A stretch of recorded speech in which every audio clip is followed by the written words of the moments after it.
Hello, it's Ren Presents time. I'm your host Ren, and today we continue with the Belmont Saga, Part 2, Chapter 19, Flight from Bern. Last week, Paymaster Stenstrom has made great strides in his personal growth. He has many friends now in the Bones Club. He's a man about the campus. He's doing his studies, which he really doesn't really think twice about, but he does them anyways. One thing from his primordial past, though, his desire to join the fleet keeps rearing its ugly head, and he knows he can't, or at least he thinks he can't, because his mother stuck a knife in his chest and made him promise not to do it. He sees various friends of his at the Bones Club showing up in their brand new, well-tailored fleet uniforms, black pants, big falloon boots, nice dark blue coats, very tricorn hat, very, very elegant. And he gets kind of maudlin, he gets kind of jealous in some cases, because he knows that can never be a path that he can take, even though he would like to. But then, whenever he feels blue, he almost invariably gets a visit from his girlfriend, Lillian of Gamboa. And this time is no different. Lily shows up, they have passionate sex, and then she says, I see something's wrong, what's up? And he says, well, I saw some of my friends at the Bones Club wearing their new fleet uniforms, and I just got a little jealous. And then she presents him with an idea he hadn't thought of before. Well, so your mother said you can't join the fleet as an officer or as a crewman, and you can't become a marine, an astro tender. I don't know. It's irrelevant. You just can't do it. His mother hears things and she keeps updating the promise. But apparently, his mother hadn't thought of the civilian aboard a ship. And Lily shows him an occupation that's right up his accounting alley.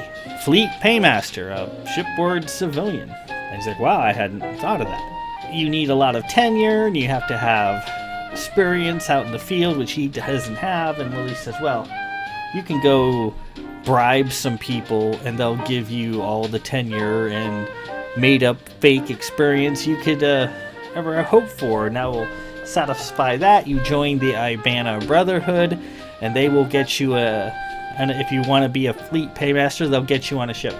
And he's like, well, where do I go to bribe people? I mean, most people are immune to bribes. That's ridiculous. And she says, well, go to Calvert, where they don't have a lot of cash, and you line a few people's pockets, and things can happen. So, that's a good idea. The problem is, if his mother finds out, she was gonna we'll a fleet civilian, we'll see about that shit. Let's go out to the garden so I can stick a knife in your chest again and make sure that doesn't happen. So, with his graduation pending, he's in a heck of a pickle, because mother is going to come and get him, fetch him, take him back to Belmont Manor, ply him with questions, figure out what he's got planned, and then put a stop to it. So he's got a serious problem. So let's proceed immediately. Part 2, Chapter 19, Flight from Bern. Let's see how this shakes out.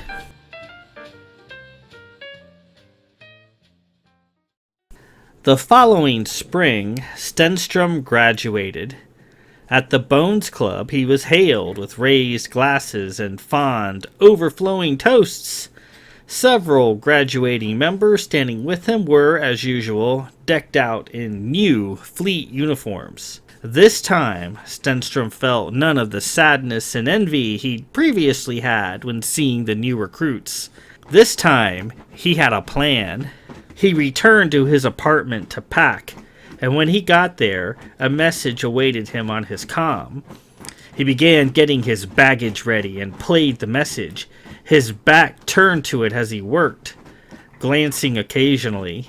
It was his mother and sisters, Lyra and Virginia. Virginia was holding a large cake, frosted in white icing. "Belle," Mother said warmly, We are so proud of you, a newly graduated alumnus of the University of Bern. Congratulations, Belle, Lyra said, chiming in. I made a cake for you, Belle, Virginia said. Mother continued. We are sending a coach for you tomorrow to pick you up in grand style.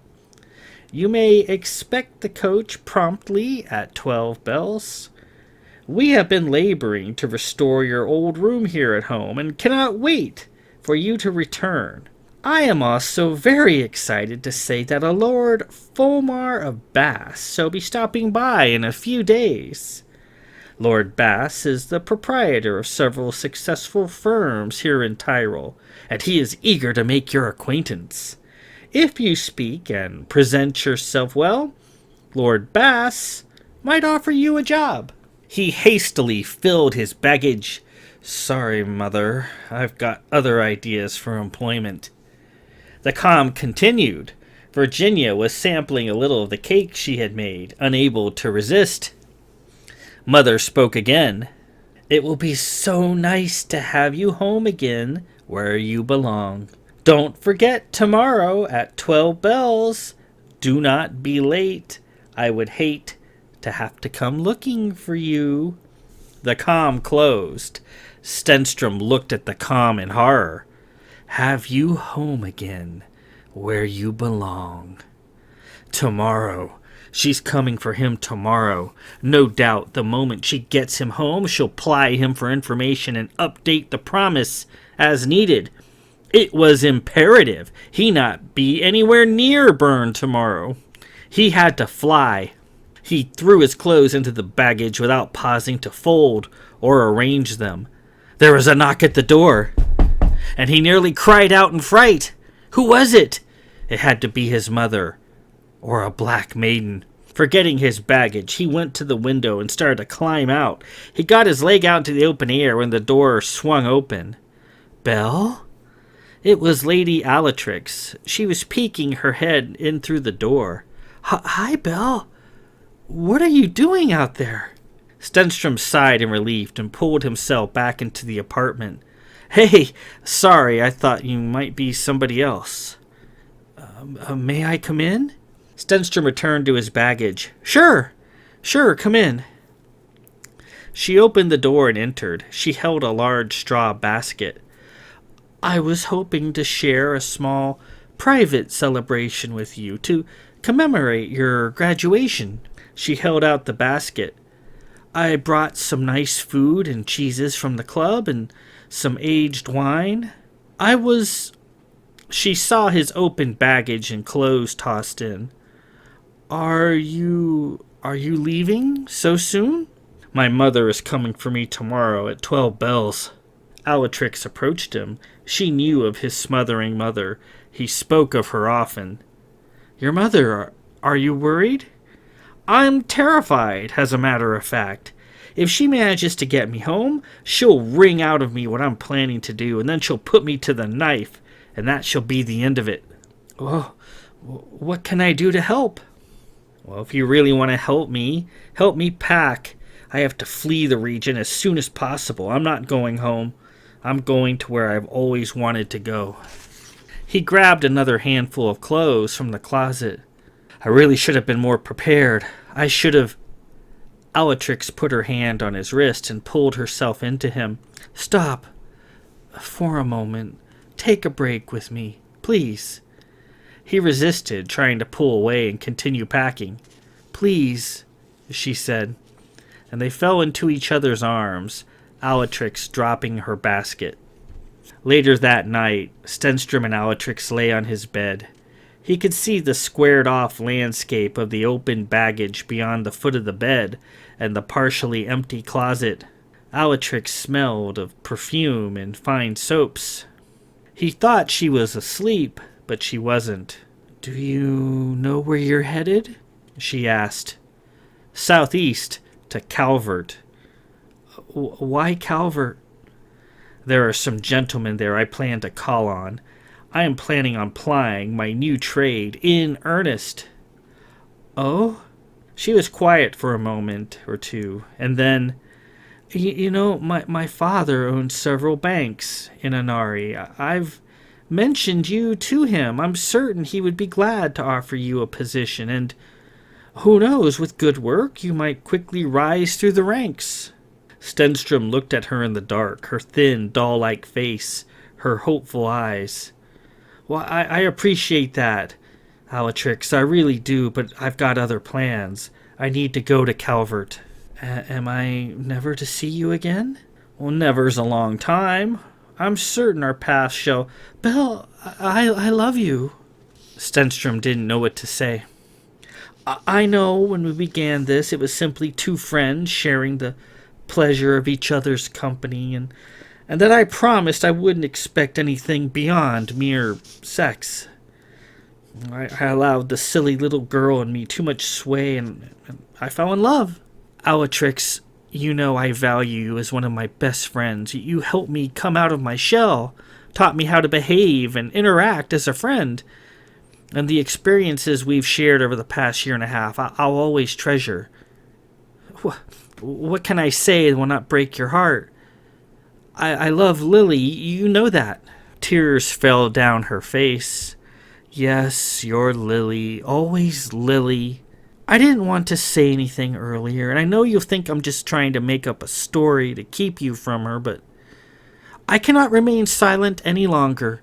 Please, hear me out. All right. There is something odd about Lily. I don't know what, but I just know. Haven't you thought it peculiar that she seems so in tune with your thoughts and emotions? Always she's there to save the day, just when you need her most. I would see you looking at the club members in their fleet uniforms, and I knew you were feeling sad. Often I wanted to come to your side and try to comfort you, to make you smile, and always there was Lily from out of nowhere walking up the steps, and I would sit there and wish that for once I could be the one to offer you comfort. I'm just a woman. Belle, Lily is not a woman. She is something else. It's almost as if she's steering you to some predetermined destination. I don't know. I'm talking nonsense, but that's how I feel. I don't know what she is, but she's not a woman. Stenstrom patiently listened and let her get it all out. I am a woman, and you have earned my love. That's all I have to give. That's all that I am. I am nothing but a woman, while Lily is something else. How was I ever to compete with that? They lay there in silence, Alatrix sniffing slightly. I'm sorry, she said. It's just the bitter little girl in me talking. I didn't mean to trouble you with this. Will you do me a favor? Anything, Stenstrom said. Will you hold me tonight? I know you have to pack and are eager to leave before your mother's procession arrives, but I can help you in the morning. I shall meet the procession and stall for you and give you added time to be clear. If I'm questioned, I'll tell them you're off to Barrow to seek adventure there. He pulled her into him. Also, I would like you to write me when you can, just so I know you're safe. And one final thing. I will give you a year. Your Lily gave you 5. I shall offer you 1. 1 year, and if at that time you discover I was correct about Lily, then you may come to me and take my hand. They held each other all night long.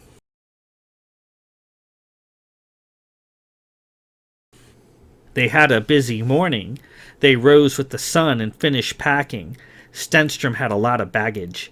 Alatrix promised to have the club take care of his stuff when he called for it. Alatrix showed remarkable toughness that morning. She must have been hurting inside, but didn't show it. She'd come a long way since he'd first met her, and she was a big help. Carrying a small overnight bag, he went out onto the street with Alatrix and nearly ran into the procession of float cars Mother had promised to send, several hours early, it seemed. Pulling Alatrix aside, he gave her one last kiss and then made his way down the street toward the station. He caught a glimpse of Alatrix approaching the procession, his mother getting out and questioning her. He had to act fast. He got to the station and booked a ticket for the first coach out. It didn't matter where. It was heading to Falls. Fine, that was fine. Falls is fine. He bought a ticket and got in. After getting to Falls, he then booked freight passage to the city of St. Edmunds, the so-called City of Lonely Hearts, and the heart of Calvert. Calvert was certainly the last place his mother would expect him to go, and it was also the best place for him to begin his career as a paymaster. So, that's that. Part 2, Chapter 19, Flight from Bern. So, Stenstrom graduates. Hoo-hoo-hoo. Hoo-hoo. Graduates from college. He's now got a degree in accounting. He's planning on heading to the seedy Barbary towns of Calvert to ply unethical men with cash and drink to get his tenure, fake experience, so that he can join Ibana and then become a goddamn paymaster. Screw you, mother. That's what he's going to do. But she's got other plans. She wants him home. She wants to question him and worm out of him exactly what he's doing. And then that will be that. Alatrix opens up to him that she has fallen in love, even though she knew that he loves Lily. And she kind of goes into an odd thing, talking about Lily, claiming that Lily doesn't seem to be a woman, that she's something other than a woman, and whether that's just sour grapes or she's actually sensing something odd about Lily, hard to say. You would think Stenstrom, having all this arcane training, if there was anything weird about Lily, he would have detected it, but no. But Alatrix, with her feminine wiles, senses something, or it could just be, as I said, sour grapes.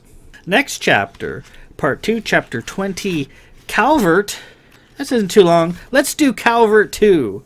What the hell? Part 2, Chapter 20, Calvert.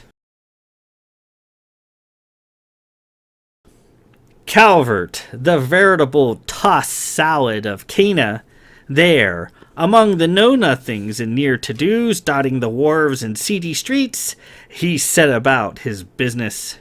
Here was Calvert, a sliver of land against the sea east of the great Armenelos forest, a collection of crowded cities and bad architecture where showering and basic hygiene was, apparently, optional in some quarters. Walking the tight streets crowded with riffraff and smelling the salt in the air, Stenstrom felt a sense of jubilation, of release. Not like the well-tended and stuffy city of Bern. This was real, full of Barbary-style buildings that have been lived in by real people. He found he liked the place as it unfolded around him. Moving about in the streets, in the salty sunshine marred only by seabirds and the tall masts of sailing vessels, he noted a thriving cottage industry was at work everywhere. The fiend of Calvert, that murderous madman who had terrorized that place 20 years previous, was now like a second son and grand celebrity. Stenstrom saw inns and taverns called the Fiend's Hideout and the Madman's Pleasure. He saw vendors selling fiend merchandise, and, most prevalently, he saw people dressed in a variety of garbs offering murder tours, where the curious bystanders and amateur sleuths could visit the murder sites for themselves and try to figure out who the fiend was. As he made his way down the street near the docks, he became aware of a tall woman following him, a woman dressed in gray and wearing a broad gray hat. It was her. She had come again, the astral traveler. She closed the distance. From behind, she reached out for him. Quickly, he turned and seized her by the wrist, hauling her down and drawing a marzible. He put it to her throat. "Oh!" the woman said as she fell, her hat falling away, revealing a head of blonde hair. "Who are you?" Stenstrom roared. I just wanted to see if you'd be interested in joining us for a tour, sir. Please." Scattered at her feet was a sack of pamphlets. They read, "The Fiend of Calvert Murder Tour, spanning 2 cities, Bezel and St. Edmunds. See all of the most notable locations where the Fiend plied his trade from the mobile comfort of your seat." witness his escape route across the rooftops of St. Edmunds. Pick from a list of notorious suspects and try to guess who did it. Calvert's best guided tour given by Grande Dame Lady Miranda of Russell, a noted authority on the fiend and author of several acclaimed books on the subject. Lunch served. Midnight lantern tours available during summer months. She looked up at him wide-eyed. He checked his white holystone. It was silent. No astral plane. She was just a woman dressed in gray. Oh, good creation, ma'am. I'm so sorry, he said, picking her up. Are you all right? She checked herself over. I think so. Stenstrom picked up her stack of pamphlets and her hat and gave them to her. Please, forgive me. Is there anything I can do to make this up to you? She put her hat back on. No, it was an accident. I shouldn't have snuck up on you like I did. This is Calvert, after all. I should have known better. Stenstrom felt miserable. Please, I would like to purchase a tour. He paid the lady his money, and she showed him to a large, fairly classy, open-air hover float parked by the docks. Several people were already seated inside, awaiting the tour to begin. As Stenstrom took his seat, she handed him a rather thick packet of pamphlets detailing the layout of Calvert, the scenes of some of the fiend's more gruesome crimes, and his escape route in the city of St. Edmunds. As Stenstrom looked it over, more people joined him in the hover float, led by other ladies, also dressed in gray. The lady he assaulted seated herself on an opposing bench and readied herself for the tour. What is your name, please, ma'am? Stenstrom asked. I am Grande Dame Lady Miranda of Russell. Stenstrom looked at his pamphlet. Our hostess for the afternoon. Yes. Again, I apologize for my behavior earlier. I have a rather sour history with ladies dressed in gray. Do you? May I ask what you've encountered? Obviously, as I make this subject my trade and chief point of interest, I am most keen to gather all information I can. Stenstrom was puzzled. Is a woman in gray a facet of Fiend of Calvert lore? Lady Miranda became excited as she spoke, clearly a devotee of the subject. Oh, yes, sir, yes! As we shall discover on the tour, the mad Lord of Walther who engaged and pursued the fiend across the rooftops of St. Edmunds is the only person who ever saw the fiend in person and lived to tell the story. He claims, and my colleagues dispute this, that he saw the Fiend of Calvert as a lady dressed in gray. That's why I and my assistants dress in gray, for I believe the Mad Lord's account. I believe there is evidence to support the notion that the Fiend of Calvert was indeed a woman. She got out a rotopad and took down Stenstrom's account of the incident at Fox Park when he was a boy, and at Rustum Labyrinth, and again at the university, nodding as she took the dictation. When he was done, she smiled at him. Well, I think you've given me some remarkable information to think about. I shall perform research. And are you staying in Calvert? You do not look like a local. Are you staying at the Empire Hotel, doing a little native watching, as is the fad? No, ma'am. I should be happy to call on you if I have further questions, and I know I shall. Oh, this is most exciting. I finally have mounting evidence to argue with Roderick of D. Stenstrom told her he was staying in town for a few days and would drop in on her in a day or two. She was thrilled, and the tour began. He settled into Calvert the next day and began his task. He was armed with a ton of Belmont sesterces, which went a long way and opened a great many doors. He'd been stealthily deducting money from his account and saving it over the past year, moving the loot from one unmarked account to another, his newly won skills at accounting helping him hide the deduction so that Mother would not get wise. Flush with cash and determination, He prowled the crooked streets and wind-blown alleys, looking for scalawags and pinchbricks, and not having a hard time finding them, much, he mused, as the fiend of Calvert had 30 years prior. Soon he discovered just the men he was looking for. He found the seediest notary he could, a Lord Geisel of Wheeze, down on his luck and ready to deal. Stenstrom sat him down in the bars, filled his cups, and greased his pockets. Before long, he had a whole stack of notarized endorsements, each more impressive sounding and outlandish than the last, with Notary Geisel happily stamping anything put in front of him.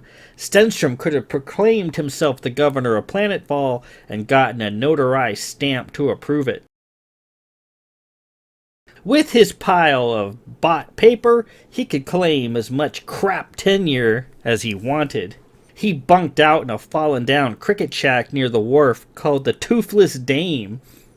Despite his lavish upbringing in Belmont Manor, he found something of an affinity with the peeling paint and dirty flooring of his room, the air tepid with the smell of old stockings and people's dinners.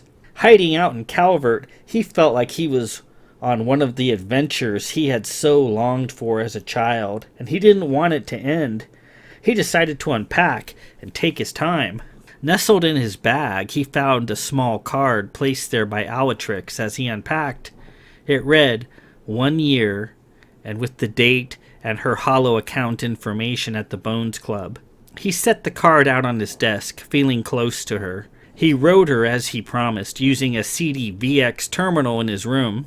She wrote back stating his mother was not happy and looked the devil to pay. Well, so much the better. She also wrote saying 1 year was provisional, that she would wait as long as he needed. She wrote she missed him terribly.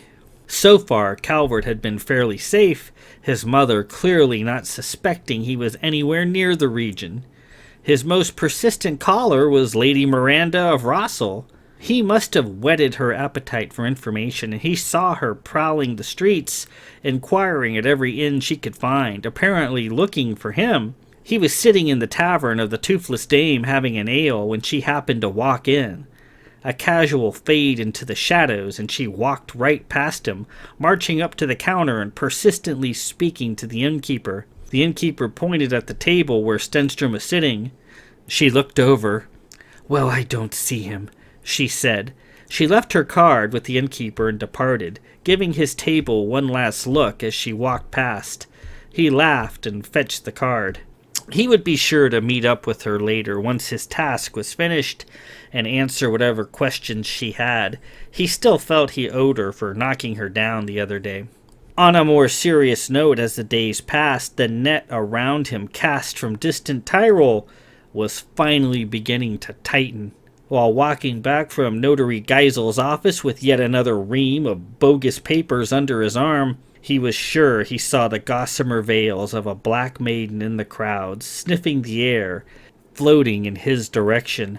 Black maidens, the airy watchdogs and nursemaids of his mother, and bane of his wayward sisters.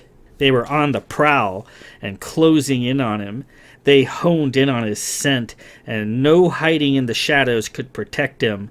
Sooner or later, they would have him right back at Belmont Manor with his mother ready to pounce. He felt the hand of desperation. What was he going to do? Some of his sisters had been adept at evading the Black Maidens, at prolonging the chase. Constance was one, and his other sister, Xantrope, held the record for running from the maidens, having successfully eluded them for 2 months. But others were terrible at evading the maidens. Calamy the Wayward was one. Natalie, Elma, and Lenta were others, rarely lasting more than a few hours. Now it was his turn to run. He tore down an alley, the reaching veils in a slow but steady pursuit. He emerged on a crowded side street, the now familiar vendors and tour guides arranged in a row down towards the docks, plying their fiend trade in earnest. He saw Lady Miranda standing there amid the crowd in her usual gray dress and hat, looking for customers. Thinking fast, he ran in her direction. "Lord Belmont!" she said, seeing him. "Lord Belmont, there you are. I have been looking all over for you, sir. You promised we could sit down and discuss matters in greater detail. I have a whole slew of new questions for you, sir." Breathless, he approached her. "Lady Miranda, I promise you can ask me anything you want, but first I must ask a novel favor of you." He whispered in her ear, and she was shocked. "What? You're not serious?" "I am deadly serious." "And you'll answer my questions?" "Yes, yes." "Well, all right, if you must." Quickly, he got down on all fours and put his head up the folds of her petticoat as the black maiden passed. Some people laughed. She stood there, clearly embarrassed, but determined to get her information. "Oh, do mind your own business, please," she said to some gawker. After a minute or two, Stenstrom emerged. Lady Miranda, red-faced, louts across the street clapping and hoping for a turn. "Will you kindly tell me what that was all about, please?" she asked. "Oh, it's complicated. Suffice to say, I am pursued by unusual forces. Standing in your presence with my face obscured, shielded me from being discovered. Your scent protected me." "My scent? I see. I didn't notice anything just now." No, you wouldn't unless you know specifically what to look for." She got her rotopad out and added a few notations into it. "Well then, sir, I have delivered on my part of the bargain.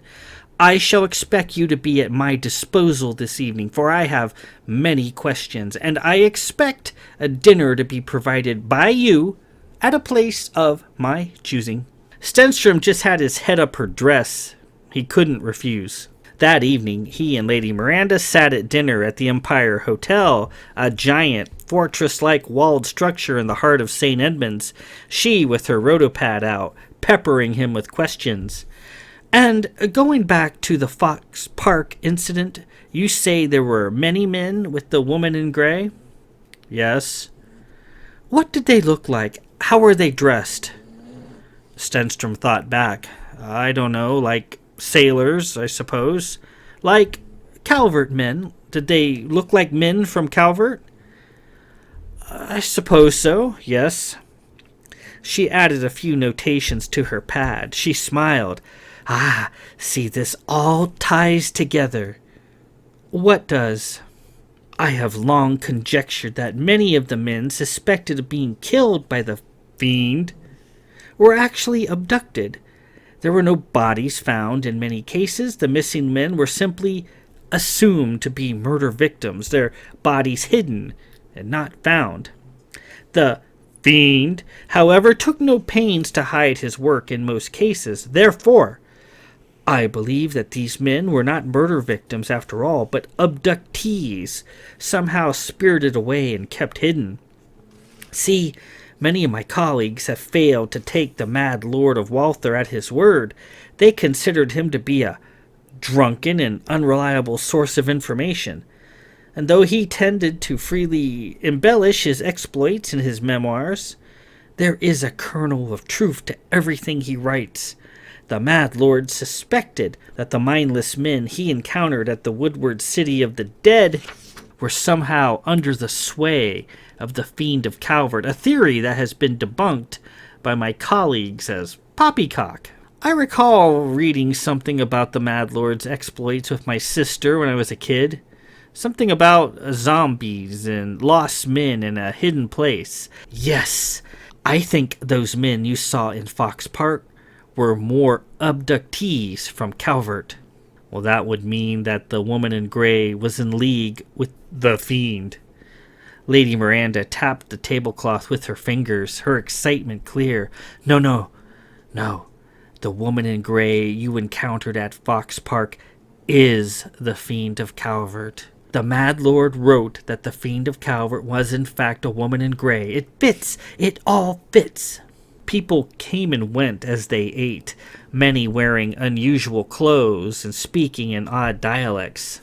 Many come to this hotel to dress up and speak in a secret language. Right here, in this very place, the fiend once sat, looking out at the fancy windows, seeing all. Murders were committed here.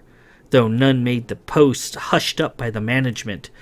Oh, creation, how I wish I could have been there with you at Fox Park.